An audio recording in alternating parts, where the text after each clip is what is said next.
Welcome to Rajasthan study number 1। Rajasthan study number 1 आप सभी का स्वागत है साथियों। आज है 14 अगस्त और 14 अगस्त 2023 से राजस्थान करंट अफेयर व उनसे रिलेटेड जितने भी फैक्ट बनते हैं वो आज के सेशन के अंदर हम देखने वाले हैं। और सेशन आने वाली 2023 की एग्जाम की दृष्टि से वेरी इंपॉर्टेंट सेशन आज का रहने वाला साथियों। और इसकी पीडीएफ प्राप्त करने के लिए राजस्थान स्टडी नंबर 1 टेलीग्राम को ज्वाइन कीजिएगा और वहां से इसकी पीडीएफ प्राप्त कर सकते हैं। और अभी तक आपने अपना परिवार राजस्थान स्टडी नंबर 1 सब्सक्राइब नहीं किया है तो प्लीज सब्सक्राइब जरूर करें, क्योंकि आपका एक सब्सक्राइब हमारे लिए मोटिवेशन कार्य करता है, हमें मोटिवेशन प्रदान करता है। बढ़ते हैं हमारे सेशन की और लास्ट में आपसे एक क्वेश्चन पूछूंगा जिसका जवाब आपको कमेंट के माध्यम से देना है। और कल के क्वेश्चन का जवाब देने वाले टॉप 5 स्टूडेंटों का रिव्यू भी हम देखने वाले हैं। तो विदाउट वेस्टिंग टाइम बढ़ते हैं सेशन की ओर। तो कल मैंने क्वेश्चन पूछा था साथियों, 3 अगस्त 2023 को राजस्थान विधानसभा में राज्य कृषक ऋण राहत आयोग विधेयक 2023 कब पारित यानी किस विभाग द्वारा पारित किया गया था? तो राज्य कृषक ऋण राहत आयोग विधेयक 2023 है वो यहाँ पर सहकारिता विभाग के द्वारा पारित किया गया था 3 अगस्त 2023 को राजस्थान की विधानसभा में। और सहकारिता मंत्री कौन है? उदयलाल आंजना है, जिसका सबसे पहले जवाब दिया जयवीर सिंह ने और यहाँ पर सही जवाब दिया। राइट आंसर ऑप्शन बी अपना था। 2 नंबर पर देवीलाल ने, 3 नंबर पर कविता गुजर ने और उन्होंने अच्छे से डिटेल दिया है। और 4 नंबर पर दिया है मंजू कुमारी ने और 5 नंबर पर है वो पॉपकॉर्न ने दिया। बहुत ही शानदार तरीके से आप है वो मेहनत कीजिएगा, आपको सफलता वो साथियों मिलेगी। बढ़ते हैं हमारे सेशन के और without wasting time first question और very important question. First question और इंपॉर्टेंट अभी एग्जाम की दृष्टि से वेरी इंपॉर्टेंट। बढ़ते हैं फर्स्ट क्वेश्चन अपना क्या है? मुख्यमंत्री अशोक गहलोत द्वारा मुख्यमंत्री लोक कलाकार प्रोत्साहन योजना का शुभारंभ कब किया गया? तो कब किया गया? 11 अगस्त 2023 को मुख्यमंत्री लोक कलाकार प्रोत्साहन योजना का शुभारंभ मुख्यमंत्री अशोक गहलोत जी के द्वारा किया गया। Very important. और कहां से? जवाहर कला केंद्र जयपुर से किया गया था। वेरी इंपॉर्टेंट है। अब देखते हैं आपसे अगर पूछे 10 अगस्त 2023 को किसकी शुरुआत हुई तो आपको मैं बता दूं, जो इंदिरा गांधी स्मार्टफोन योजना है इसका शुभारंभ 10 अगस्त को किया गया। 15 अगस्त को है वो साथियों किसका किया जाएगा? जो इंदिरा गांधी फूड पैकेट योजना ना उसका है वो शुभारंभ किया जाएगा। और 7 अगस्त को है वो कौन सा उत्सव मनाया गया था? इसके बारे में आप कमेंट के माध्यम से बताना है। चलो मैं बता देता हूं। 7 अगस्त को साथियों नवगठित जिलों का स्थापना कार्यक्रम है वो 7 अगस्त को मनाया गया था बिरला ऑडिटोरियम के अंदर, यह आपको ध्यान रखना। अब बढ़ते हैं इस क्वेश्चन से रिलेटेड।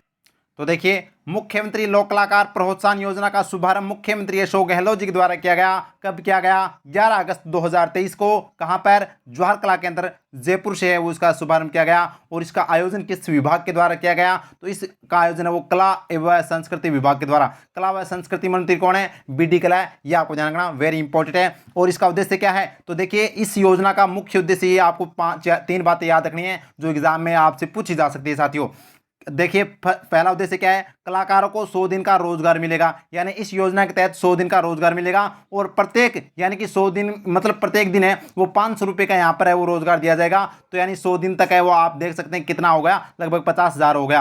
अब बात करें नेक्स्ट अपना, इसका उद्देश्य क्या है? वाद्य यंत्र खरीदने के लिए प्रत्येक कलाकार को 5,000 रुपये है वो दिए जाएंगे इस योजना के तहत। और बात करें तो यहाँ पर लोक कलाकारों के लिए योजना में 100 करोड़ का प्रावधान है वो किया गया है। तो इस योजना के तहत वो 100 करोड़ का यहाँ पर है वो प्रावधान इस योजना के लिए किया गया है। ये ध्यान रखना, लोक कलाकारों के लिए ये इंपॉर्टेंट है एग्जाम की दृष्टि से। और इसका जब 11 अगस्त को है वो शुभारंभ किया गया तो 3000 कलाकारों के है वो लगभग 1 करोड़ रुपए है वो यहाँ पर उनके अकाउंट में डीबीटी के माध्यम से डाले गए, ये भी आपको ध्यान रखना। तो वेरी इंपॉर्टेंट भाई। तो यहाँ पर लोक कलाकारों को प्रोत्साहित करना इसका मुख्य उद्देश्य है। अब देखते हैं और कौन सी योजना है जो एग्जाम में आपसे पूछी जा सकती है। तो देखिएगा, राजस्थान स्टडी नंबर 1 कैप्सूल सहकार ग्राम आवास योजना 2023 क्या है? तो आपसे पूछा जाए, अगर वो योजना भी हमने जो पढ़ी है ना, ये भी 2023 की योजना, ध्यान रखना। मुख्यमंत्री लोक कलाकार प्रोत्साहन योजना 2023 है। और अगर आपसे पूछे कि सहकार ग्राम आवास योजना 2023 क्या है, तो इस योजना के तहत राज्य सरकार द्वारा किसानों को खेत में आवास निर्माण हेतु 50 लाख रुपए का ऋण है वो उपलब्ध करवाया जाएगा। इंपॉर्टेंट भाई, छपने वाली योजना है। नेक्स्ट है मुख्यमंत्री चिरंजीवी श्रमिक संबल योजना 2023 कौन सी है? और इसको हाल ही में यहाँ पर जो सेकंड ग्रेड एग्जाम 30 जुलाई को हुआ था वापस उसमें पूछा गया है साथियों।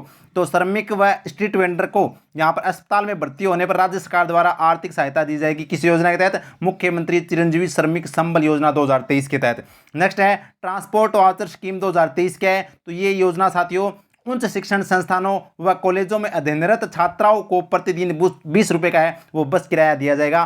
कौन सी योजना के तहत? ट्रांसपोर्ट वाउचर स्कीम के तहत। नेक्स्ट है मुख्यमंत्री लोक कलाकार प्रोत्साहन योजना 2023, जो मैंने आज से लगभग 1 महीने पहले पढ़ाई थी। इसका शुभारंभ आज वो कर दिया गया। तो साथियों राज्य सरकार द्वारा लोक कलाकारों को 100 दिन के लिए कला प्रदर्शन का अवसर वो इसके अंदर दिया जाएगा और यहाँ पर प्रत्येक 100 दिन यहाँ पर रोजगार दिया जाएगा। प्रत्येक दिन वो 500 रुपये की यहाँ पर मजदूरी इनको दी जाएगी। वेरी इंपॉर्टेंट है एग्जाम की दृष्टि से। इसके अलावा आपको ध्यान रखनी है स्मार्टफोन योजना की शुरुआत है वो 10 अगस्त को हुई थी, ध्यान रखना। और यहाँ पर बात करें तो हाल ही में अब है वो अन्नपूर्णा फूड पैकेट योजना की शुरुआत वो 15 अगस्त को होगी, ये भी आपको ध्यान रखना। वेरी इंपॉर्टेंट है। बढ़ते हैं आगे और नेक्स्ट क्वेश्चन, ये भी वेरी वेरी इंपॉर्टेंट क्वेश्चन है। गर्भवती महिलाओं एवं नवजात शिशुओं से संबंध सेवाओं का डिजिटलाइजेशन करने वाला देश का पहला राज्य कौन सा होगा? ये राजस्थान है भाई। वेरी इंपॉर्टेंट है। तो राजस्थान है वो देश का पहला राज्य है। गर्भवती महिलाओं एवं नवजात शिशुओं से संबंधित जो सेवाओं का डिजिटलाइजेशन करने वाला पहला राज्य राजस्थान है। तो पूरी चर्चा करते हैं किसके साथ एमओयू है और क्या इसके अंदर है वो किया जाएगा। तो देखिएगा, गर्भवती महिलाओं एवं नवजात शिशुओं का डिजिटलाइजेशन की बात करें तो साथियों यहाँ पर एमओयू राष्ट्रीय स्वास्थ्य मिशन राजस्थान व जापाइगो संस्थान के बीच में यहाँ पर है वो एमओयू है। और बात करें क्यों हुआ तो ये प्रसवों की डिजिटलाइजेशन, क्लिनिकल केयर एवं मात्र स्वास्थ्य सेवाओं से संबंधित विभिन्न गतिविधियों को मॉनिटरिंग के लिए अनुबंध है वो किया गया है साथियों। और इसका उद्देश्य क्या है? प्रदेश में मातृ शिशु एवं परिवार कल्याण इत्यादि स्वास्थ्य सेवाओं का वो डिजिटाइजेशन है वो किया जाएगा। तो यहाँ पर डिजिटाइजेशन के तहत किया जाएगा और ये डिजिटाइजेशन करने वाला देश का पहला राज्य है वो राजस्थान है वो होगा दोस्तों। वेरी इंपॉर्टेंट है एग्जाम की दृष्टि से। अब यहाँ पर राजस्थान पहला राज्य होगा तो राजस्थान और किस किस के अंदर पहले स्थान पर चर्चा करते हैं। तो देखिएगा, राजस्थान स्टडी नंबर 1 कैप्सूल, स्वास्थ्य का अधिकार कानून लागू करने वाला देश का पहला राज्य कौन सा है? राजस्थान है। देश में शांति और अहिंसा निदेशालय स्थापित करने वाला देश का पहला राज्य कौन सा है? राजस्थान है। देश की पहली ग्राम पंचायत कौन सी है जिसको सीधा जिला बनाया गया है? दुद्दू। और देश का पहला कुरंजा संसदीय क्षेत्र कहाँ बनाया गया? खिंचन, जो अब साथियों जोधपुर जिले में नहीं फलोदी जिले के अंदर आएगा, ध्यान रखना, खिंचन फलोदी के अंदर आएगा। और देश का पहला ऐसा टाइगर रिजर्व कौन सा है जहां भालुआ का ट्रांसलोकेट कर लाया गया? तो देश का पहला tiger reserve Sariska tiger reserve है जो अलवर के अंदर है। यहाँ पर भालुओं का ट्रांसलोकेट है वो कर लाया गया है। इसके अलावा आपको मैं यहीं पर बता देता हूँ, ऊन उत्पादन में राजस्थान पहले स्थान पर है। सौर ऊर्जा उत्पादन में राजस्थान पहले स्थान पर है। पवन ऊर्जा उत्पादन में राजस्थान पहले स्थान पर है। मोटे अनाज के उत्पादन में राजस्थान पहले स्थान पर है। बाजरा उत्पादन में राजस्थान पहले स्थान पर है। और यहाँ पर बात करें तो साथियों सरसों के उत्पादन में भी राजस्थान पहले स्थान पर। ध्यान रखना, वेरी इंपॉर्टेंट है एग्जाम की दृष्टि से। आर्थिक समीक्षा देखोगे तो आपको पता चल जाएगा साथियों। बढ़ते हैं नेक्स्ट क्वेश्चन की ओर। और नेक्स्ट क्वेश्चन ये भी वेरी वेरी इंपॉर्टेंट क्वेश्चन है, छपेगा साथियों एग्जाम में 100%। क्योंकि क्यों छपेगा इसका कारण भी आपको मैं बताने वाला हूं। क्वेश्चन है 67वें नेशनल स्कूल गेम्स में राजस्थान में किन खेलों का आयोजन किया जाएगा? तो इस बार है वो 67वां जो नेशनल स्कूल गेम्स है वो इस बार राजस्थान मेजबानी कर रहा है। और कौन कौन से खेलों का आयोजन है वो किया जाएगा? तो देखना, tennis, basketball, judo, weight lifting, softball और कबड्डी, उपरोक्त सभी खेलों का यानी 6 खेल है वो राजस्थान के अंदर आयोजित किए जाएंगे 67वें नेशनल स्कूल गेम्स के अंदर। वेरी इंपॉर्टेंट है। तो इसका इस बार मेजबानी राजस्थान कर रहा है तो राजस्थान के अंदर आयोजन होगा। तो इंपॉर्टेंट यहाँ से क्वेश्चन है वो यहाँ पर पूछे जाएंगे साथियों। तो चर्चा करते हैं। तो देखिएगा, 67वें नेशनल स्कूल गेम्स 2023 जो इसकी हम चर्चा करें तो इसका आयोजन है वो राजस्थान में होगा। और राजस्थान में यह 6ठी बार होगा साथियों। 67 में से 6वीं बार यानी 6ठी बार है वो राजस्थान के अंदर आयोजन हो रहा है। इसकी मंजूरी किसने दी है? School games federation of India के द्वारा इसकी मंजूरी दी गई है। और इसके अंदर खेल कौन से शामिल हैं? Tennis, basketball, judo, weight lifting, softball व कबड्डी, ये 6 गेम इसके अंदर शामिल है जो आपको याद रखना है। वेरी इंपॉर्टेंट है। अब यहाँ पर समय सारणी मैंने दी है साथियों। नवंबर 2023 के प्रथम सप्ताह में बीकानेर में सॉफ्टबॉल है वो इनका खेल का आयोजन किया जाएगा जो अंडर 17 बॉयज एंड गर्ल्स के अंदर, ध्यान रखना। और नवंबर 2023 के प्रथम सप्ताह में बीकानेर में वेट लिफ्टिंग खेल का आयोजन किया जाएगा। वेट लिफ्टिंग ये 6 खेलों का आयोजन है वो इस तरह से समय सारणी है वो दी गई है साथियों। जो अंडर 19 बॉयज व गर्ल्स का है वो यहाँ पर आयोजन किया जाएगा साथियों। दिसंबर 2023 में प्रथम सप्ताह में जोधपुर के अंदर टेनिस का गेम है वो होगा और जिसमें अंडर 17 व 19 गर्ल्स है वो यहाँ पर भाग लेगी। बात करें यहाँ पर दिसंबर 2023 में द्वितीय सप्ताह के अंदर जोधपुर के अंदर बास्केटबॉल का आयोजन है वो किया जाएगा जो अंडर 14 गर्ल्स। और यहाँ पर बात करें जनवरी 2024 में प्रथम सप्ताह में जयपुर में कबड्डी का आयोजन किया जाएगा और फरवरी 2024 में प्रथम सप्ताह में गंगानगर में जूडो का आयोजन किया जाएगा, जो अंडर 19 बॉयज़ व गर्ल्स दोनों का होगा। तो ये थी साथियों समय सारणी जो आपको याद रखनी है, कब कब कौन से गेम होंगे और जब होंगे तब भी हम अच्छे से चर्चा करेंगे। ये तो था 67वें नेशनल स्कूल गेम्स का आयोजन राजस्थान में हो रहा है। अगर आपसे पूछे 66वां नेशनल स्कूल गेम्स का आयोजन है वो कहां पर किया गया था, तो मध्य प्रदेश में इसका आयोजन किया गया था, जिसमें राजस्थान के हम पदक की बात करें तो राजस्थान ने 8 गोल्ड जीते थे, 9 सिल्वर जीते थे और 15 क्या जीते थे साथियों, ब्रॉन्ज मेडल जीते थे। और कुल मिलाकर 32 यहाँ पर है वो पदक राजस्थान ने 66वें नेशनल स्कूल गेम्स के अंदर जीते थे, जो मध्य प्रदेश के भोपाल व ग्वालियर में आयोजित हुए थे। ध्यान रखना, वेरी इंपॉर्टेंट है। अब वो 67वां राजस्थान में होगा तो इंपॉर्टेंट है, एग्जाम की दृष्टि से याद रखना। बढ़ते हैं आगे और नेक्स्ट क्वेश्चन, ये भी भाई स्टार लगा रहा हूँ, वेरी इंपॉर्टेंट क्वेश्चन है। हाल ही में national tiger conservation authority NTCA ने प्रदेश में किस नए टाइगर रिजर्व हेतु सैद्धांतिक सहमति प्रदान की है, तो यह है कुंभलगढ़ टाइगर रिजर्व है। कुंभलगढ़ टाइगर रिजर्व को साथियों यहाँ पर है नहीं है, इसको बनाया जाएगा, कुंभलगढ़ टाइगर रिजर्व बनाया जाएगा, जिसकी सैद्धांतिक सहमति है वो नेशनल टाइगर कंजर्वेशन अथॉरिटी के द्वारा प्रदान की गई है। वेरी इंपॉर्टेंट है।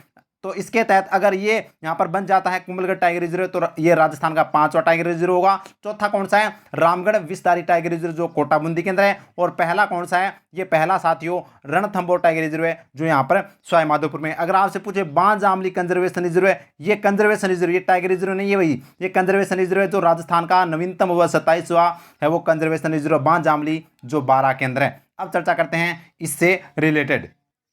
तो देखिए कुंभलगढ़ टाइगर रिजर्व कहां पर है, राजसमंद, पाली, उदयपुर में, और सबसे ज्यादा इसका भाग वो राजसमंद के अंदर। ध्यान रखना, ये 3 जिलों के अंदर है साथियों। मंजूरी यहाँ पर बात करें तो नेशनल टाइगर कंजर्वेशन अथॉरिटी के द्वारा है वो यहाँ पर टाइगर रिजर्व बनाने की मंजूरी है वो प्रदान की गई है।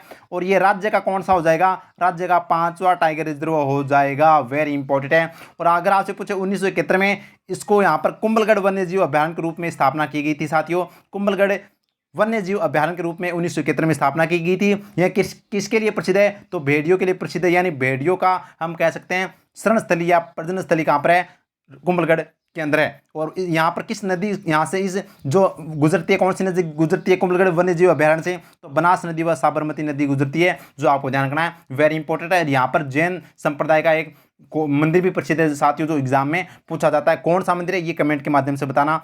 बढ़ते हैं आगे और नेक्स्ट क्वेश्चन है, भोपाल में आयोजित गर्ल्स ताइक्वांडो चैंपियनशिप में जयपुर की जिया खंडोलिया व आर्या सिसोदिया ने कौन सा पदक जीता है, तो ये जीता स्वर्ण पदक। वेरी इंपॉर्टेंट है, भोपाल के अंदर गर्ल्स ताइक्वांडो चैंपियनशिप में जयपुर की जिया खंडोलिया व आर्या सिसोदिया ने स्वर्ण पदक जीता है। ये देख सकते हैं, वेरी इंपॉर्टेंट है, एग्जाम की दृष्टि से खेल खिलाड़ियों के संदर्भ में महत्वपूर्ण प्रश्न है साथियों। बढ़ते हैं आगे और ये साथियों आज का प्रश्न आपके लिए है, संस्कृति युवा संस्था के द्वारा संचालित संविधान को पढ़ो और जियो अभियान की शुरुआत किसके द्वारा की गई है, अशोक गहलोत द्वारा, कलराज मिश्र द्वारा, बिड्डी कला द्वारा या टीकाराम जूली द्वारा। कौन सा इसका राइट आंसर होगा कमेंट के माध्यम से वो मेरे को बताना है। वह आप इस क्वेश्चन से रिलेटेड जितने भी फैक्ट जानते हैं वो भी आपको लिखने हैं ताकि आपका कॉन्फिडेंस बढ़े साथियों।